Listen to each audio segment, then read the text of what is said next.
There is one country which is of the population of Mexico, which is so technologically advanced like South Korea, and is actually its GDP growth is 4 times when compared to Germany. Guess the country? Japan, okay. Israel, okay, interesting. Singapore, okay. Okay, Vietnam. Okay, Brazil. Okay, the answer is part of India.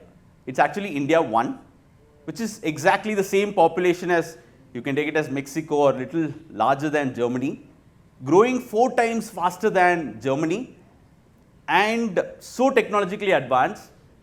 The wealth that this particular part of the country is more than some of the European nations across the world. And that's India 1 for you. We will talk about how 100 million population, which is broadly around 20 to 30 million Indian households, are actually shaping the new India. India can never be bucketed into one. I think gone are those days where people come and say that, you know what, India is so price conscious, India is still coming out of poverty, India is still coming out of, you know what, the offline to online, all of that. India needs to be seen in 3 different buckets. There is India 1, there is India 2, and there is India 3. What is India 1? This is high income India, whose per capita income is so high. 100 to 140 million population is what will be contributing to this particular part of India. India 2, it's more of middle India, still an aspirational India, which is striving itself to come to the first bucket, and 70 million households is what the population is for this particular group. Then there is India 3, which is rest of India, which is around 200 households and more than $1,000 per capita income. What does it say?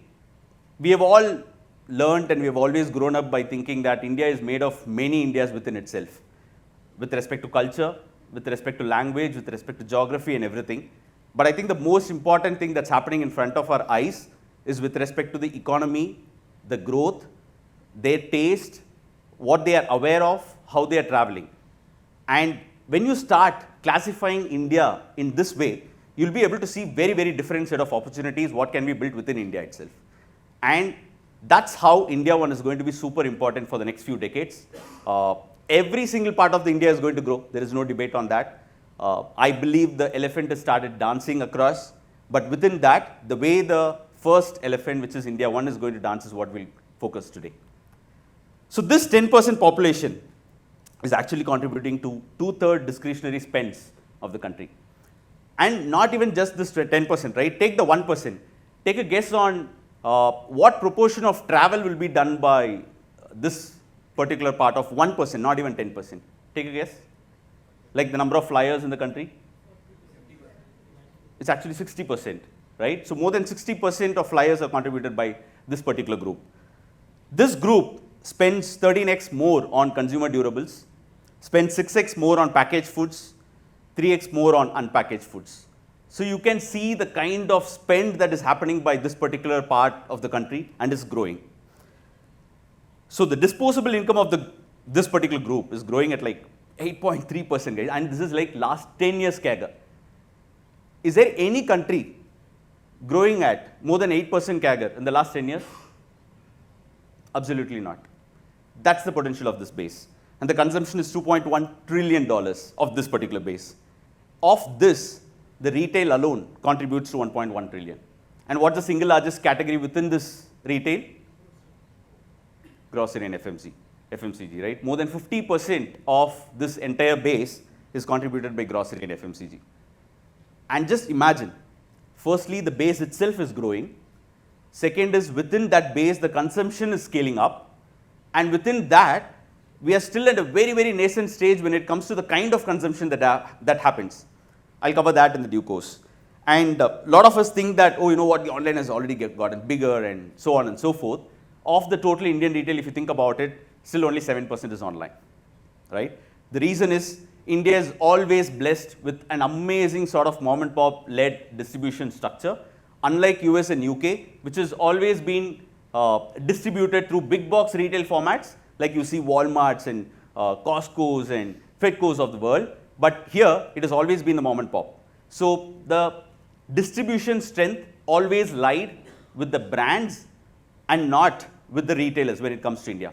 When it comes to US and UK, it's the other way around. The retailer decides, you know what, this is the sort of brand I would stock for my consumers, and I determine how the retail has to be run. So that shift, if you look at it, it's happening right here, right now in India. So how did First Club happen? I've spent more than like 15, 17 years in Indian retail, and why the First Club came to my thought process. I'll explain that with 3 stories of my life. What made me to take the decision of starting up First Club, and why in this particular space, and how do I see this particular market growing in the next few years in the country. Story 1, Flipkart smartphones distribution. What did internet do to everybody? The first thing it broke was information asymmetry, right? Information which was always available with one particular set of people started getting democratized, so you can never hoard information. The internet commerce which got built on top of it actually did that in an economy sort of a way. That is where the asymmetry when it came to selection, when it came to pricing, when it came to distribution got broken. That's what e-commerce started doing. So e-commerce said that, hey, you know what, it's not just going to be people who lie or who stay next to the retail store of 2 or 3 kilometers will be able to buy this particular product and at this particular price. When Flipkart came in, and when smartphones was still a very nascent category, not sure how many of you have seen the journey of feature phone to smartphone using 1100 to 6600 and all of that. So in front of our eyes, we saw like how the ecosystem started changing. And Flipkart has always been a company with respect to taking big, bold bets, and this was in, if I'm not wrong, 2015, 2016, and I was a senior manager managing smartphones as a category, as a business. And one of the big questions we had was, hey, yes, we have been able to buy some phones, put it in the warehouse, sell it to the customer when the consumer walks in. Is this actually changing the way India shops on smartphones? The question was not. Yeah, instead of buying offline, they came and started buying online, and probably you give some discounts and get them to come here. And on top of that, you build cash on delivery, and all the trust deficit sort of barriers started getting washed off. Now, what we thought was, if actually the right kind of product can be given to the consumer at the right price, the market creation that can happen out of that could be really big, right? What do we mean by that? So in smartphones, it used to be 3 segments. There is like less than 5,000 rupees, then 5,000 to 10,000 rupees, and 10,000 rupees plus. These used to be the broad classifications back then. Then slowly less than 5,000 went off because feature phones went away. Smartphones were broadly in 5 to 10, 10 to 15, and more than 15,000 rupees. And the entire market was flooded with cheap lift-offs or phones which were directly imported, which was not of great quality, selling under 10,000. Then there were amazing phones which were selling about 20,000 rupees. So the question we asked ourselves was like, how do we get an amazing smartphone with great specs, where we could go and say that, you know what, a phone that could cost 20,000 rupees can actually be sold at 10,000 rupees. That's what we started doing. We tied up with one of the brands, and we went and said that, hey, you know what, you don't need to have a distribution muscle in the country. So they did not have the presence in the country. Usually, if you look at any distribution-led company, any brand, they spend anywhere between 15 to 20% on the distribution cost. You need to give it to a distributor, distributor to wholesaler, wholesaler to retailer, and then it gets sold to the consumers. So if you are able to break this entire channel and directly pick it up from the factory and sell it to the consumer, what happens in between? All the 20% can be passed on to the consumer, right? That ensures the product's price actually comes down, which was artificially marked up just for the distribution. So that's what we did. And we had taken a bet of 1 million units that we wanted to sell in around 4 to 5 months. This was the first time, very first time we wanted to sell 1 million smartphones. Oh my God, who will buy 1 million smartphones and all of that? Guess in how many months we were able to sell that? 1 day, okay. 3 days, okay. Month, okay. Half a month, okay. The answer is we sold it in actually 11 minutes, right? So the first time it came, it got sold in 30 seconds. The second time it came, it got sold in 45 seconds. The third time it came, it got sold in 30 seconds again. It was very clear. What you ended up doing is that if you're able to get an amazing product, break the channels of distribution in between, and if you're able to take it to the consumer, then the price becomes very affordable. People who never thought of buying a 20,000 rupees smartphone because it had this particular spec, full HD screen, 4 GB RAM, all of that will be able to buy that because it's affordable now, right? And that is market creation for you.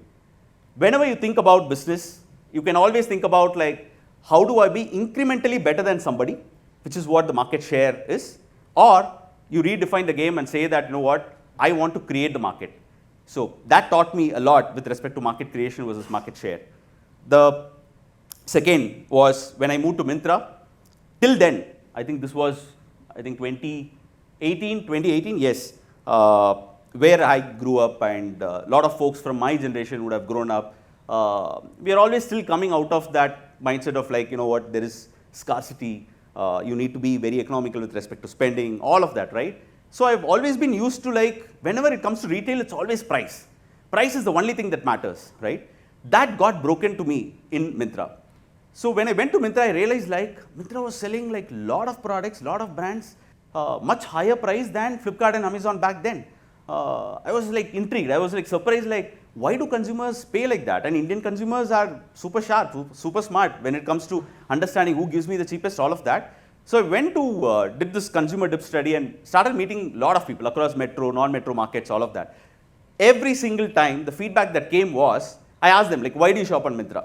It was never a transactional reason. It was never like, hey, the price is amazing. Hey, you know what, this particular brand you had. Hey, you know what, their service is like this.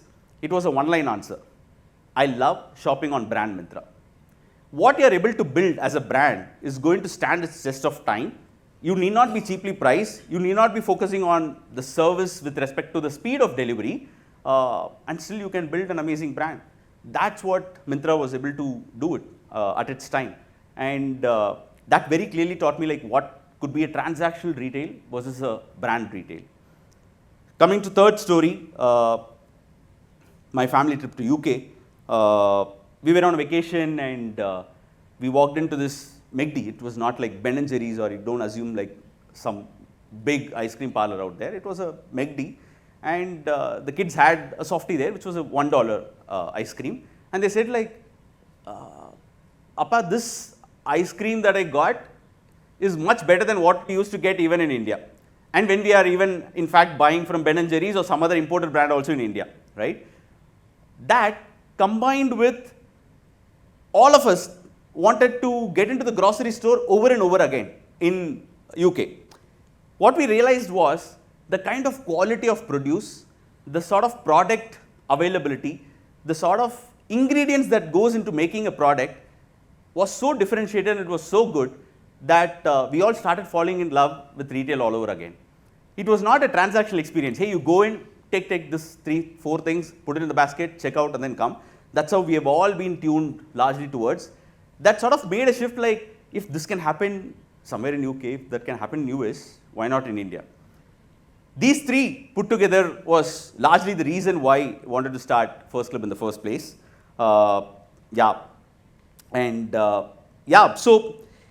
Indian retail, if you look at it, it has been brand dominated. If you go and see in any category, FMCG, non-FMCG, it's fundamentally brand dominated when it comes to the organized space.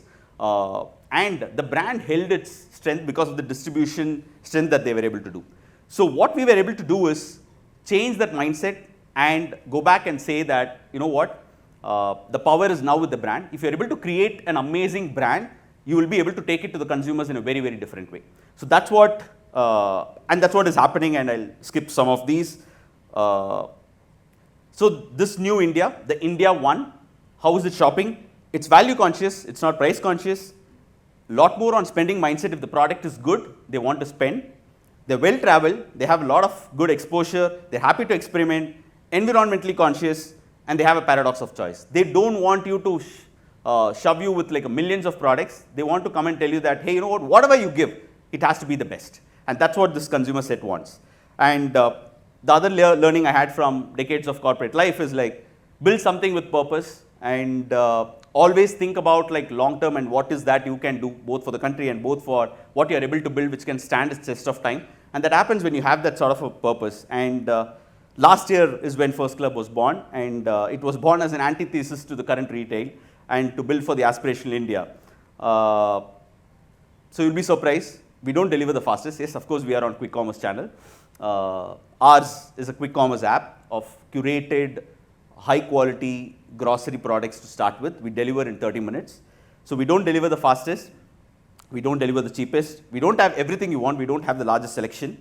But we set high standards. When it comes to Apple, we do the bricks test. We say that, hey, you know what, this is the sort of sugar count that it should have. Only then you'll know that the apple that you buy every single time is going to be good. A lot of people are doing label reading nowadays. You can go and see the influencers who are actually having tons of views just explaining about like how to read the label. All of that we thought like, why should the consumer do? We will do that, and we banned at the platform level 200 ingredients. All these bad ingredients, from your artificial preservatives to colors to hormones, everything is banned on the platform. You will not find it. We curate, we test, we taste, and we sell only the best. So in any category you look at it, we will have only 2 brands or 3 brands, but it has been thoroughly end-to-end tested, report being published on the app itself, and we bring it to the consumers. So curation is the new scarcity. We are solving for the paradox of choice. We don't want to be known as like, hey, you know what, they give me everything, but give only the best, and to the discerning consumers of the aspirational India. And my last 2 cents on this entire topic and how I believe the Indian market is going to evolve. All of you are in a period of time where I think this sort of shift that's happening happens rarely in decades of times. This is one such phase where you are seeing that, of course, asymmetry of information got broken with internet and all of that. But what the AI is able to do right now, the technology power that only few organizations used to have is democratized. Sitting here, any of you can build an app. It doesn't take more than a day to build an app. All you need is that to believe that there is an idea out there to be built and you can go behind it. So the market is maturing. You can look at the number of IPOs that are happening both on the public market and the sort of number of bets that have been taken in the VC space in the last few years. So the market is in a much, much more matured state than what it used to be a decade back. And like I said, the technology and resourcing are democratized. You just need to believe that there is something massive that can be built, which is a market creation opportunity and not a market share opportunity. And you just love building. Whether you are part of an organization or you want to set up yourself, ensure that that love for building will ensure you are pushing the boundaries and figuring out ways in which a business can be built. And the best time to build is now, and in India, for India. So wishing all of you as well the same luck and the opportunity to build in this sort of a space. Thank you.